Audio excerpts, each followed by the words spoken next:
queridos amigos, bienvenidos a Jesús y mi café.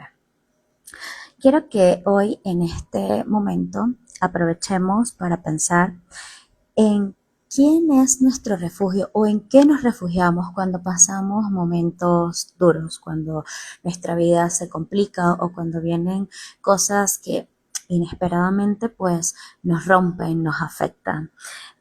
No siempre entendemos por qué pasan las tragedias, por qué tantas familias están sufriendo o por qué algunos lo pierden todo. Pero aún en medio de este dolor que estamos atravesando todos los venezolanos, yo sigo creyendo que Dios no nos abandona, que Él está cerca del quebrantado y sigue sosteniendo al que no tiene fuerzas. Anoche cuando acostaba a mis niños, no podía dejar de pensar en tantas madres que hoy, a 2 semanas del terrible desastre que ocurrió en nuestro país, esas madres que hoy siguen buscando a sus hijos, esperando el milagro, orando sin descansar y aferrándose a la esperanza. No puedo imaginar el peso de ese dolor. Solo sé que como mamá es imposible no llorar con ellas. Cuando una madre sufre, todas sufrimos, todos sentimos ese dolor. Hoy oro para que Dios siga sosteniendo a cada madre, a cada padre y a cada familia, que fortalezca a quienes no se rinden y buscan refugio en el Señor. ¿Qué hace una madre o un padre cuando no puede tener el techo que está cayendo sobre su familia?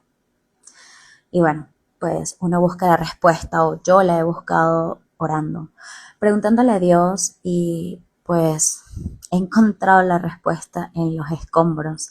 Pienso en cómo una madre, un padre abre nada más los brazos, pusieron su cuerpo entre su hijo y la muerte. Y muchos de estos niños hoy siguen respirando porque alguien decidió dejar de hacerlos por ellos. Y uno entiende que no hay un terremoto que logre derrumbar el instinto de un padre, de una madre, de proteger a sus hijos, aun sabiendo que no van a salir con vida. Definitivamente eso es algo que no se aprende. Es algo con lo que naces, y nace el día que escuchas por primera vez a tu hijo decirte mamá o decirte papá. Y duele. Me duele en lo más profundo de mi corazón pensar que esos niños no van a escuchar la voz que los arrullaba. Tampoco van a tomar la mano que los llevaba a la escuela, y menos ese abrazo que los hacía sentir seguros.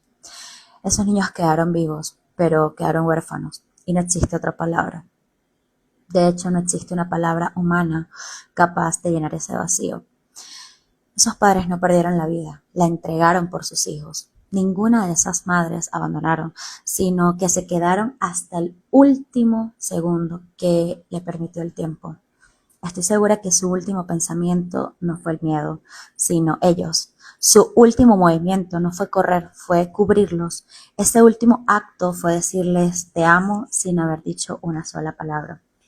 Hoy oro por esas personas que hasta el día de hoy siguen removiendo piedra por piedra. Oro por los vecinos que se convirtieron en rescatistas. Oro por la sociedad civil que olvidó sus diferencias para salvar a desconocidos. Oro por los equipos internacionales que cruzaron las fronteras para venir a abrazar a este hermoso pueblo. Hoy oro por esos padres que dieron la vida por sus hijos, por esos hermanos que cubrieron a sus hermanitas, por esas hermanitas que salvaron a sus hermanitos. Eso fue algo muy hermoso. Mientras que la tierra se abría, mientras que los edificios caían, ellos estaban abrazando a los suyos. Ellos terminaron de sostener lo único que más amaban, sus hijos. Gracias. Descansen en paz. Su amor nunca será olvidado. Mucho menos va a poder ser sepultado bajo ningún tipo de escombro. Hoy bendecimos a cada niño que quedó huérfano. Bendecimos a nuestra Venezuela, nuestra hermosa patria que tanto y tanto amo. Así que quienes hoy tenemos la bendición de abrazar a nuestros hijos, hagámoslo un poquito más fuerte. Oramos en este día por cada persona que está sufriendo, por los que lloran, por los que perdieron a alguien, por los que sienten que no pueden más.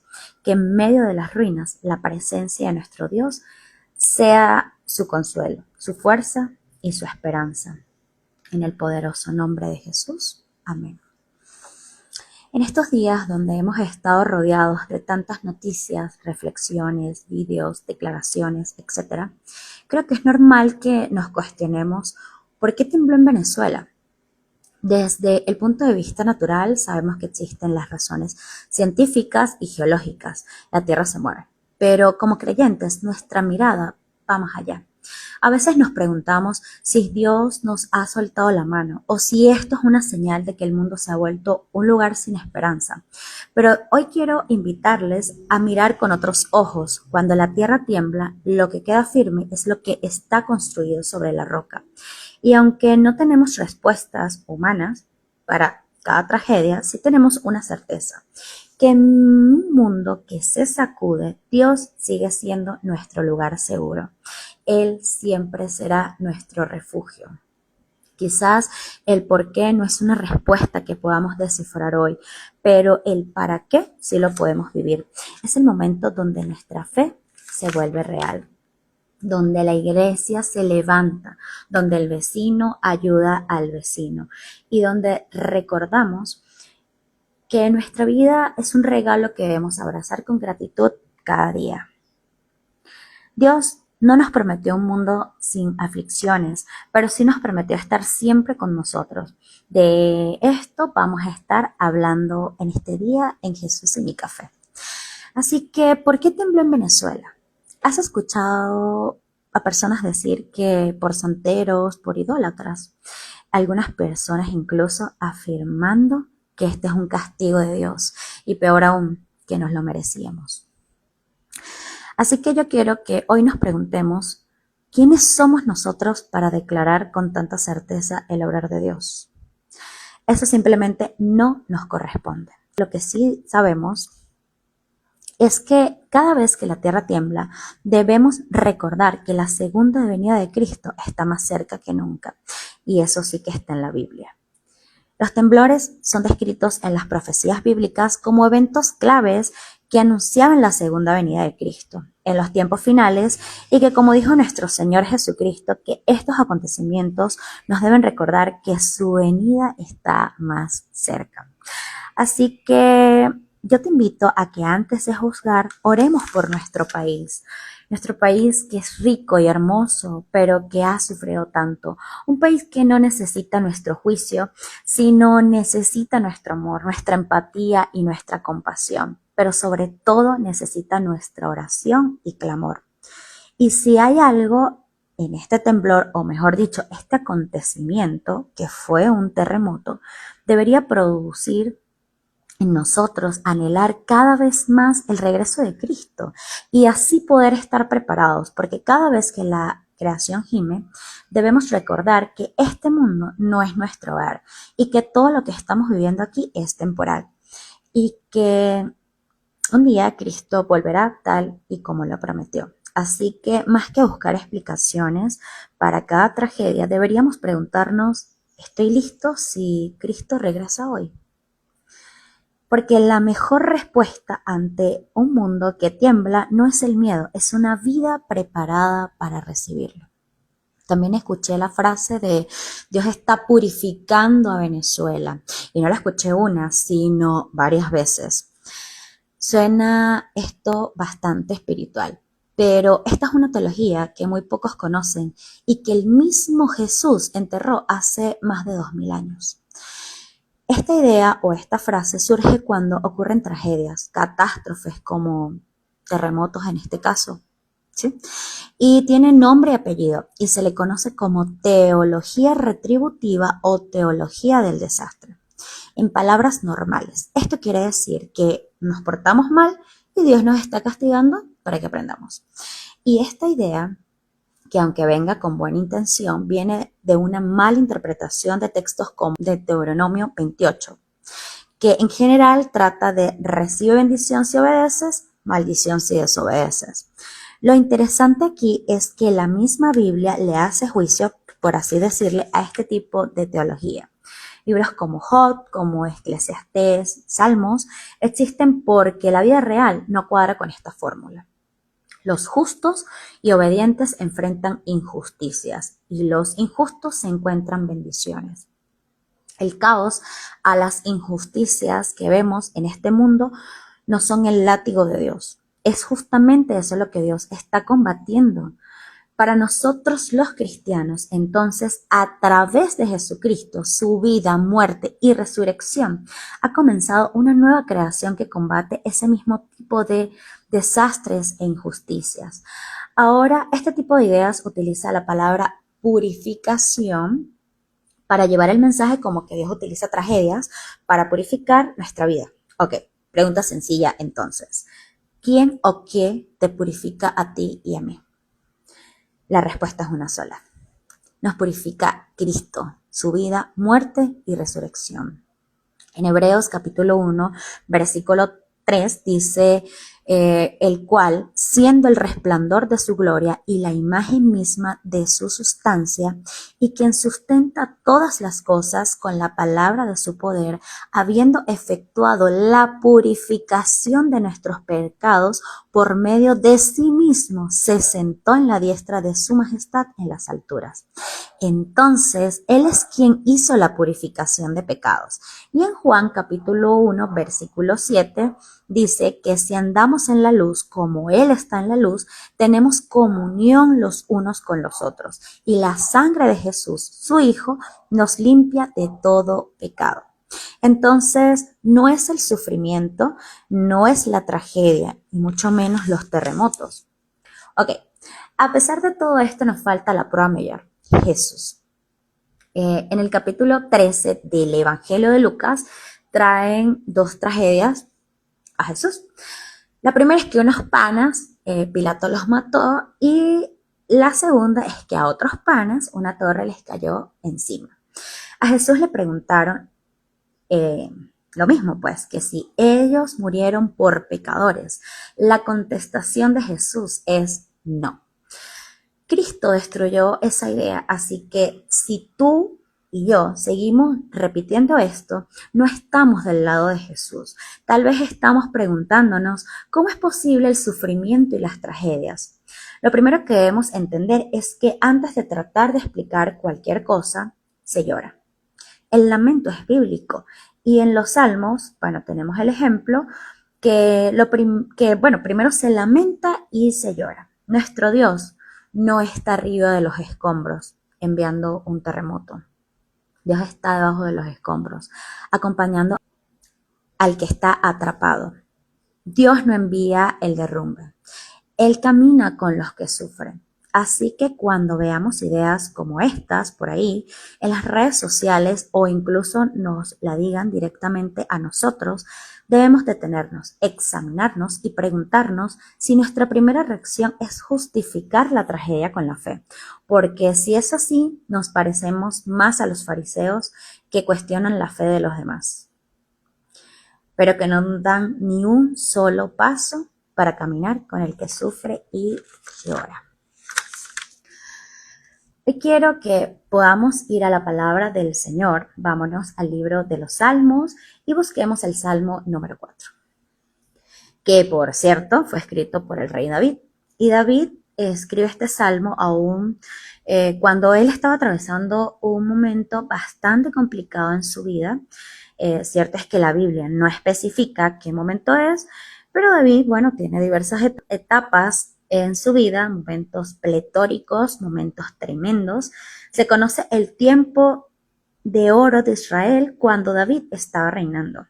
Conquistó lo que nadie había conquistado. Logró llevar otra vez a su pueblo a la verdadera adoración a Dios y logró sacar a su pueblo de la falsa idolatría. Tuvo momentos muy buenos, pero también es cierto que David atravesó momentos difíciles, tanto en su reinado como en su familia, en su vida personal. Bueno, tuvo unas crisis muy fuertes. Y miren cómo comienza este salmo, creo que de la mejor manera, porque David dice: respóndeme cuando clamo, oh Dios de mi justicia. Cuando estaba en angustia, tú me hiciste ensanchar. Ten misericordia de mí y oye mi corazón y mi oración. Hijos de los hombres, ¿Hasta cuándo volveréis mi honra en infamia? Amaréis la vanidad y buscaréis la mentira. Sabed, pues, que el Señor ha escogido a piadosos para sí. El Señor oiré cuando yo a él clamare. Temblad y no pequéis. Meditad en vuestro corazón, estando en vuestra cama, y callad. Ofreced sacrificios de justicia y confiad en Jehová. Ofreced sacrificios de justicia y confiad en el Señor. Muchos son los que dicen: ¿quién nos mostrará el bien? Tú diste alegría a mi corazón. En paz me acostaré y asimismo dormiré, porque solo tú, Señor, me haces vivir confiado. Oye, qué hermoso saber que en medio de la angustia nosotros podemos refugiarnos en el Señor, ¿verdad? Es muy, muy hermoso saber que, al igual que David, en medio de la angustia, de los momentos difíciles que pasamos en nuestra vida, por lo menos tenemos a dónde acudir, que es al Señor. Los cristianos somos consolados con que, aunque vengan momentos difíciles, bueno, sabemos que tenemos un lugar donde ampararnos, que tenemos un Dios al que acudir. Y honestamente, desde que yo aprendí esto, algunas veces me pregunto: ¿en dónde se refugia la gente que no cree en Dios? ¿Ustedes alguna vez se han hecho esta pregunta? Piensen por un momento. ¿En qué se refugian? ¿Cuál es la esperanza de una persona que no cree en Dios? ¿En qué se refugian cuando tienen un ser querido enfermo? ¿Cuál es su esperanza? Por lo menos yo sé que cuando tenemos una persona enferma, aunque al final se la lleve el Señor, por lo menos atravesamos ese momento con esperanza. Tenemos la esperanza de que Dios haga algo. Tenemos por lo menos la esperanza de que Dios está con nosotros en todo tiempo. Y por supuesto, eso incluye los momentos duros y difíciles. Pero, ¿y qué piensan las personas que no creen en Dios y que no tienen su confianza puesta en Él? ¿Cuál es su esperanza cuando tienen enfrente un familiar que se está muriendo? ¿Cuál será la esperanza de una persona que no confía en el Señor cuando está enterrando un ser querido? A mí, honestamente, me retumba en la cabeza. Yo no comprendo dónde encuentra una persona refugio, fortaleza, una persona que no cree en Dios en un momento difícil de su vida. Por ejemplo, una crisis matrimonial. ¿Dónde se refugia en un momento tan difícil como este? Cuando dicen: no hay manera de solucionar esto, o sea, ya estamos para firmar el divorcio. Por lo menos nosotros que tenemos y conocemos al Señor, aunque al final no haya una restauración, por lo menos podemos arrodillarnos delante de nuestro Señor y decirle: Señor, restaura mi matrimonio.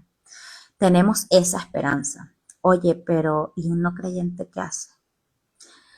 Debe ser agonizante no tener dónde refugiarse en los momentos difíciles. ¿Dónde se refugian las personas cuando ven el mundo como está? Yo veo el mundo como está y me duele muchísimo. Pero yo vivo confiada que mi Señor está al timón de ese barco. Y es maravilloso saber que pasemos lo que pasemos, nuestro socorro viene de parte de Dios. Dice el Salmo 121, versículos 1 y 2, alzaré los ojos a los montes. ¿De dónde vendrá mi socorro? Mi socorro viene del Señor, que hizo los cielos y la tierra. Nosotros tenemos a dónde mirar, a los montes. Sabemos que podemos mirar al cielo porque de ahí viene nuestro socorro. Yo me he encontrado con personas que tristemente en momentos difíciles no saben manejar las situaciones duras. Se desesperan, se llenan de dudas, se llenan de temores, y este precioso Salmo 4 nos enseña a cómo manejar momentos de crisis en nuestra vida. Lo importante aquí es que sepamos que en todo tiempo debemos vivir confiados en el Señor y refugiarnos en todo momento en Él. Orar, orar y orar en todo momento, bueno o malo. Algo bonito que he aprendido es que hay oraciones y peticiones a Dios que se cocinan a fuego lento. Oraciones que sabes que vas a pedir hoy y quizás las vas a ver en muchos años o incluso tus ojos nunca las verán. Pero también hay oraciones que requieren una respuesta inmediata de parte de Dios. Recordemos ese pasaje tan conocido cuando Jesús está caminando sobre las aguas y Pedro valientemente le dice: Señor, si eres tú, yo quiero caminar también. Y el Señor le dice: ok, vente, atrévete, campeón. Y Pedro se baja de la barca y empieza a caminar y de repente aparta la mirada del Señor y empieza a mirar las olas, la tempestad y se empieza a hundir. Y en ese momento hace una oración de 2 palabras, una oración de 2 únicas palabras, que por cierto es la oración más corta que registra la Biblia. Está en Mateo capítulo 14, versículo 30. Pedro dijo, Señor, sálvame. Bueno, tampoco es que tenía más tiempo, seguramente ese sálvame lo dijo con el agua entrándole por la garganta. Quizás estaba a punto de ahogarse. ¿Y qué hizo el Señor? Inmediatamente le tendió la mano y lo salvó. Porque hay oraciones que demandan tiempo, pero también hay oraciones que requieren una respuesta urgente.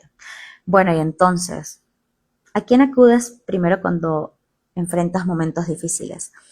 A menudo nuestra primera reacción es intentar arreglar todo por nosotros mismos. Nos viene un problema, se nos presenta una situación complicada y bueno, nos decimos a nosotros mismos, no, esto lo arreglo yo llamo, yo hago no sé qué y no sé cuánto. Yo soluciono, yo resuelvo, como decimos aquí. Y es que así somos todos. Nadie se salva de esto. Pero David, que nos enseña aquí a clamar a nuestro Dios en los momentos de mayor necesidad, confiando en que nuestro Señor escucha a sus hijos. Te voy a dar un consejo que no es mío, es bíblico, y que cuando tú estés en momentos difíciles, busca siempre la justicia de Dios. No esperes la justicia de las personas, porque todos, tú, yo, los primeros, somos personas injustas, pero siempre debemos buscar la justicia de nuestro Señor y sabemos que con un hijo de Dios nadie se puede meter. En el versículo 3 de este salmo, el salmo número 4, que es el que estamos estudiando el día de hoy, nos dice, sabed pues que el Señor ha escogido al piadoso para sí. El Señor oirá cuando yo a él clamare. Ya sabemos que esos momentos, o bueno, los momentos que David estaba atravesando, eran momentos difíciles. David le dice a estas personas, mira, ¿saben qué? Ustedes tienen fama, ustedes son hijos de los hombres, ustedes tienen autoridad, ustedes tienen todo, ustedes tienen riqueza, pero ¿saben lo que yo tengo? Cuando yo clamo a Dios, Él me escucha. Ustedes pueden ser muy poderosos, ante ustedes se doblan todos los ejércitos cuando ustedes pasan si es necesario. Pero yo tengo un poder mayor que el de todos ustedes. Cuando yo clamo a Dios vivo y poderoso, Él me oye, dice David. Y eso, queridos amigos, es lo más poderoso que hay. Es todo lo que está bien. Dios sigue prefiriendo a hombres y mujeres que en un mundo tan corrupto como en el que vivimos, quieran ser piadosos, quieran vivir en santidad. A Dios no le deslumbra tu riqueza, a Dios no le va a asombrar tu fama. Él es el más famoso, Él es el más hermoso de los hijos de los hombres, dice la Biblia. A Dios no le va a asombrar absolutamente nada.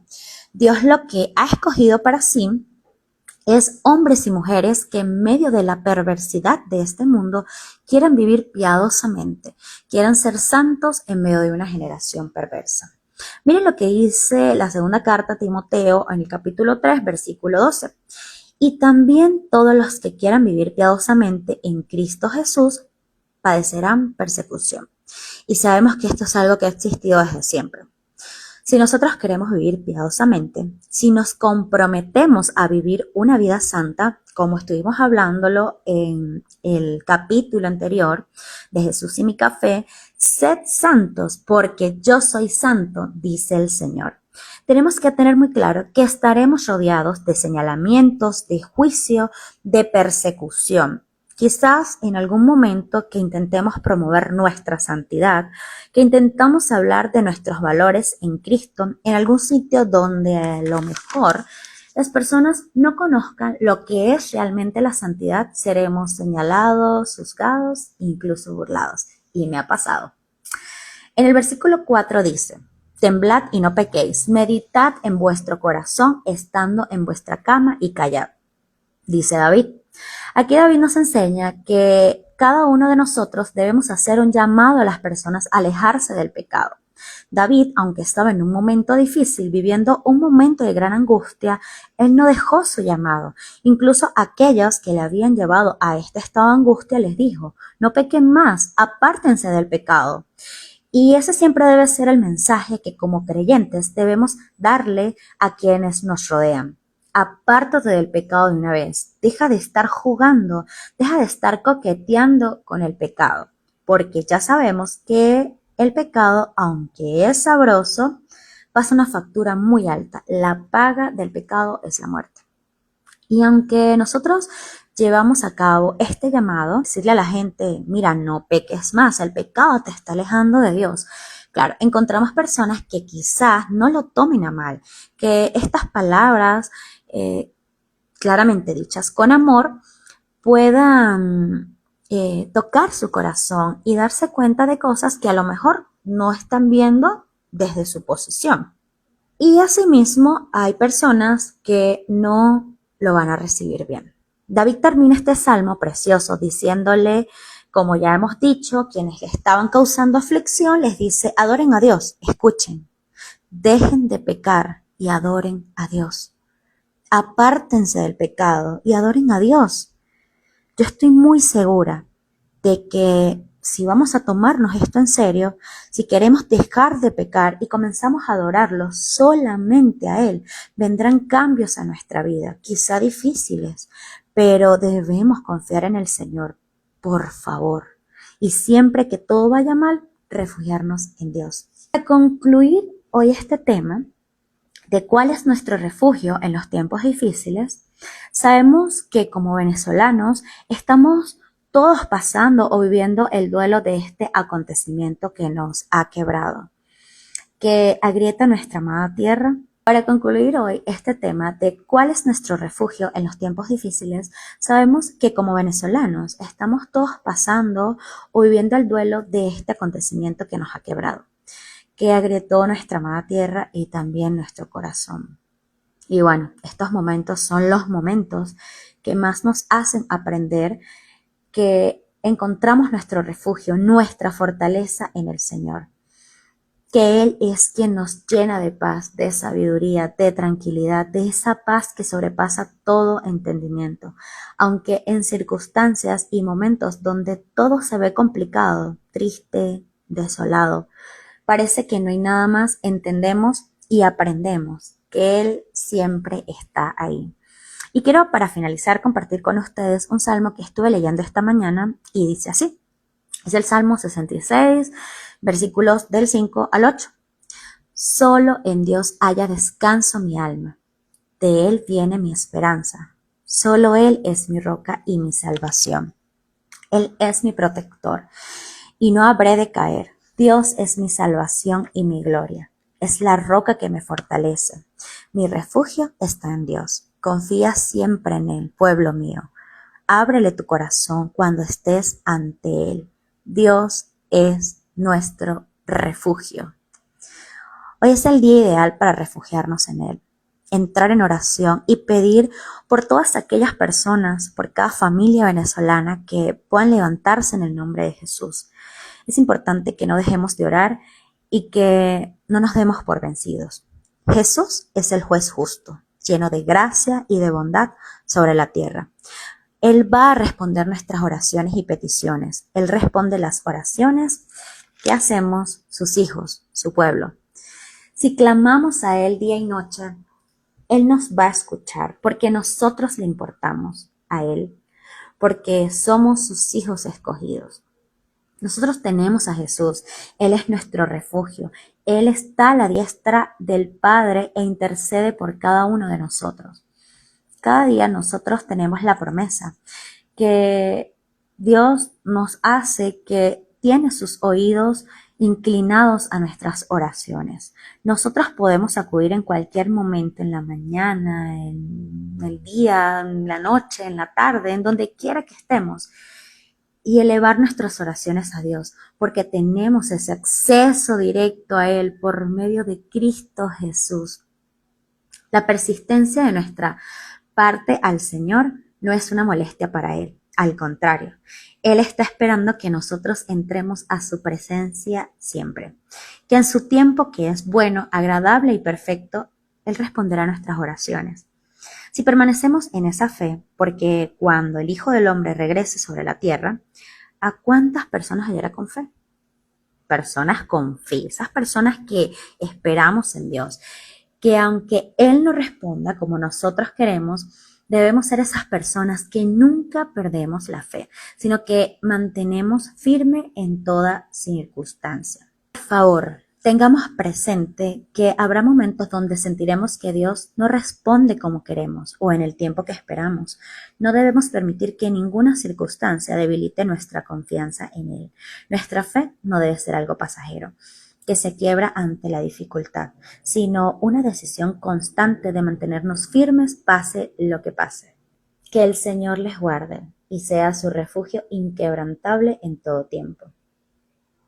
Nos vemos en el próximo encuentro de Jesús y mi café.